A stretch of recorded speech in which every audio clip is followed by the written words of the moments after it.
I like I like people who build businesses that have an opportunity to scale and exit, right? And it's something that I actually was never really coached on. I was coached on buy, scale, and kind of keep without having the exit. And that's one thing that Adam Coffey kind of said to me. You will make more money when you exit. And when I met James in Sydney, it's interesting because he is a master at scaling physiotherapy, sort of, and there's a lot of them, at scaling them without him actually doing the work, where he can actually run the business and set up another practice, which is very hard because a lot of physiotherapists are working in the business as well. Very coachable, very knowledgeable, very, very successful as well, and very patient. I remember the first time we were supposed to have a meeting, and I think I went through everybody, and he was the last one because I thought I was supposed to have a meeting, and he just never complained. And here's a guy who's more successful than everybody else and didn't say, like, hey, I'm more successful than everybody. Why don't you see me? And I knew this guy would be in my life for a long time, and don't be surprised if we do business together in 2024. So please give James a big round of applause.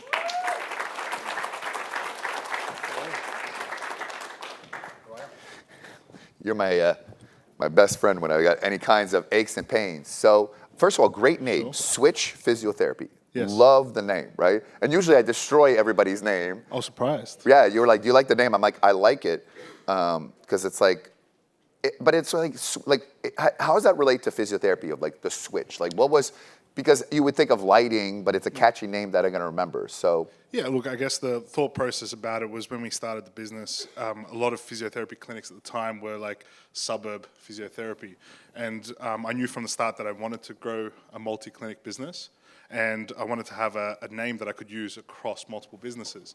And I sat down with a marketing person basically and said, well, how can we utilize a different name that we can use across multiple businesses, but that's something is catchy, not something that is going to just be, a health-related kind of thing. And then when we went through all the different options, it was something that we picked as the best option because it was a way to, switch from the boring kind of old school healthcare. We were trying to do something that was a little bit new, a little bit different, a bit fresh. So switch from that to us.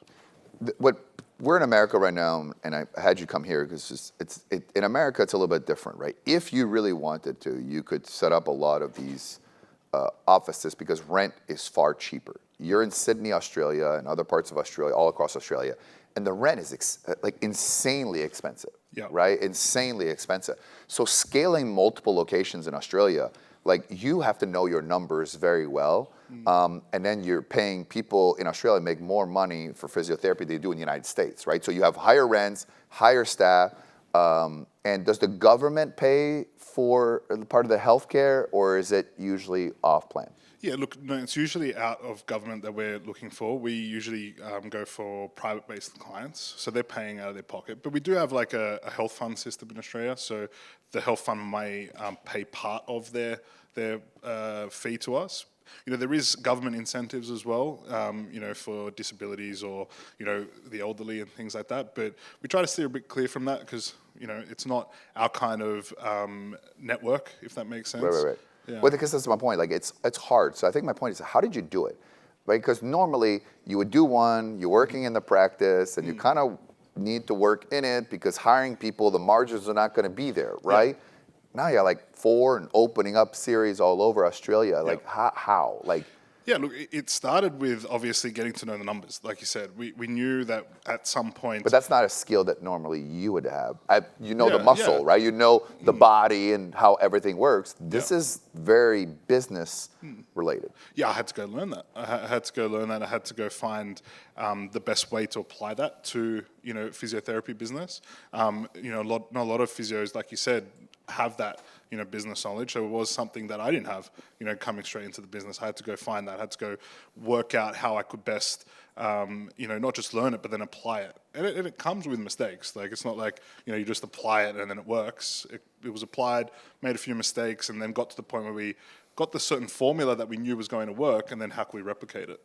How do you scale something like that, where it's mostly owner operator sometimes to where you don't do any of that work now. You're like really just all on the business all the time. Yeah. Look, I think. What was the switch for you to stop working in the business on the business? I think that starts with team. Having the right management team underneath started with that. Well, everybody says that. What was that one specific thing that you got a team to do that allowed you to get out? Where we could all say like, oh, great team, great people. I mean, but what was the thing that they did that you're like, that removed me? They took the ownership of seeing those clients. It's sometimes, if you're seeing all those clients, then yeah, you are going to get and that's the stuck. thing, right? People only want you. They trust you, right? Yeah. So So there is a skill in being able to transfer those clients to your team and knowing how to do that in a way that doesn't lose all those clients. and because you empowered your team, you made them look good, as opposed to most people like nobody does it better than me. I'm the best, right? Well, Correct, you are yeah. really good. Yeah. Like kind of what I do with all my team members or anyone I do business, I empower them so that when you go to them, they don't need to go to me. As Yeah. opposed to ego, I can't do better, right? Yeah, 100%. The ego had to drop. I had to promote a lot of those guys. The first couple of locations, I went in there, set it up, and then handed it over. We don't do that anymore. But when I handed over to a manager or to someone that was going to take over that as a ownership kind of ownership of that clinic, I had to promote them. I had to make sure that they were a kind of the celebrity in that clinic as well. That's brilliant. I mean, by empowering them, you empower yourself to leave.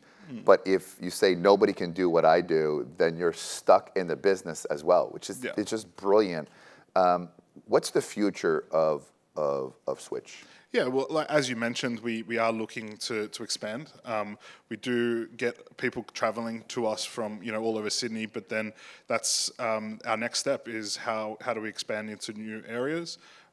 We also realized that there was a bit of a gap in the market of the education of physiotherapists, not only physiotherapists, but all practitioners.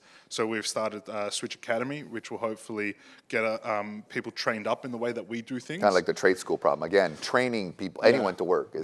So then that way, we can get them up to a level, and get them to a point where they're learning the things that we're applying day to day. And then, that's a plan for us to grow interstate as well. And then, spread that way. Final question. Give me 2 tips of, as a business owner, after scaling 4, and you'll probably scale another 20 in the next 12 to 18 months, what's the best business advice that you have learned that has allowed you to remove yourself and scale to that level?